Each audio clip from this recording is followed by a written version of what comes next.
Salam sejahtera. Perkenalkan, saya Masrum, pendamping PKH Omben, Kabupaten Sampang.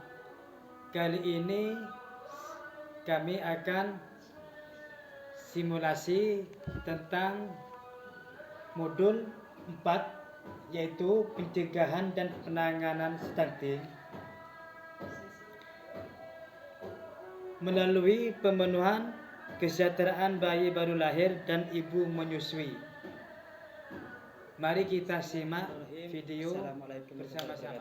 Waalaikumsalam warahmatullahi wabarakatuh. Alhamdulillahirabbil alamin, assalatu wassalamu ala asyrofil anbiya'i wal mursalin wa ala alihi wasallim ajmain. Ibu-ibu, bapak-bapak, terima kasih atas kehadirannya dalam rangka melaksanakan pertemuan kelompok hari ini yang kemarin membahas tentang mendukung ibu dan ayah untuk memberikan stimulasi pada janin. Dan sekarang membahas tentang pencegahan dan penanganan stunting melalui pemenuhan kesejahteraan bayi baru lahir dan ibu menyusui. Untuk yang materi kemarin, apa sudah diterapkan di rumah ibu-ibu, bapak-bapak? Sudah Pak. Pak. Beneran ya? Ya. Jangan nanti bilang sudah tapi tidak dilaksanakan, Bu ya. Ya. Karena ini penting untuk mencegah penanganan stunting. Dan sekarang akan bahas tentang masalah pencegahan dan penanganan stunting. Apa sudah dipelajari sebelumnya? Sudah Sudah? Pak. Sudah. Ya. Nah, untuk Ibu Vita, seperti apa yang kemarin? Kalau menurut Ibu Vita, cara pencegahan dan penanganan stunting melalui pemenuhan kesejahteraan bayi baru lahir, gimana Ibu? Bayi baru lahir harus diberi ASI eksklusif Pak. Nah, terus? Biar sehat, bisa tumbuh dengan sehat Pak. Nah, apalagi? Menstimulasi bayi Pak, diajak berbicara Pak, digendong dengan kasih sayang, diayun-ayun pelan-pelan Pak. Ya. Kalau untuk Bapak Dadi, kan Bapak ini sebagai kepala rumah tangga, seperti apa dukungan kepada ibu yang sudah baru melahirkan? Memberikan motivasi Pak terhadap ibu hamil agar terus lagi makan makanan yang bergizi seperti itu agar asinya lancar. Nah, terus apa lagi Bapak? Sudah cukup. Ya. Nah, untuk bayi yang baru lahir memang sangat dibutuhkan ASI bagi ibu bayi yang baru melahirkan, terutama yang umur 0 sampai umur 6 bulan. Dan juga ibu juga sangat membutuhkan makanan-makanan yang bergizi. Dan juga tidak lupa kepada suami untuk harus mendukung dan membantu selama ibu melahirkan. Misalkan salah satu contoh, Bapak mendukung kepada ibu yang baru melahirkan, menyiapkan tempat yang nyaman. Nanti misalkan kalau ibu sudah datang dari puskesmas, nanti nyampe di rumah sudah ada tempat tidur atau istirahat. Karena pada waktu persalinan sangat melelahkan sekali, terutama pada si bayi.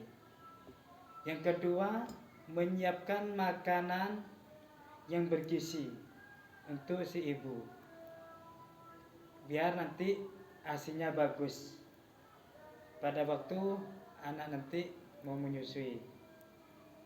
Bergizi itu contohnya apa? Yang bergizi misalkan buah-buahan gitu Pak. Seperti buah-buahan, terus juga sayuran, bayam, tempe, tahu itu masuk ya Pak ya? Juga termasuk. Ya. Terus juga seperti pokoknya yang bervitamin tinggi supaya nanti air susunya bagus dan sehat untuk anak si bayi. Dan pastinya terhindar dari stunting, Pak.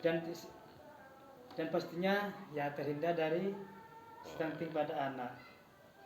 Nah, untuk selanjutnya karena tadi sudah ada sedikit yang sudah disampaikan.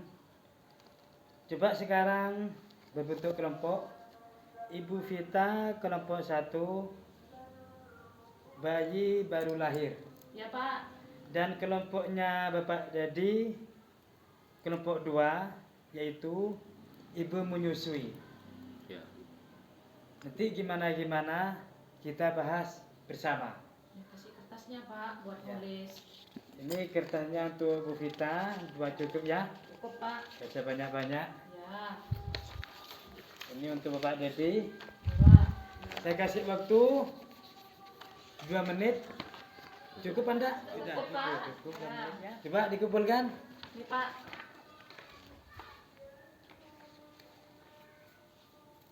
Coba jelaskan apa yang dihasilkan pada waktu pertemuan kelompok tadi. Seperti Ibu Vita, seperti apa? Diskusi. Bayi baru lahir Pak harus diberikan ASI eksklusif Pak agar anak sehat, cerdas dan tidak stunting.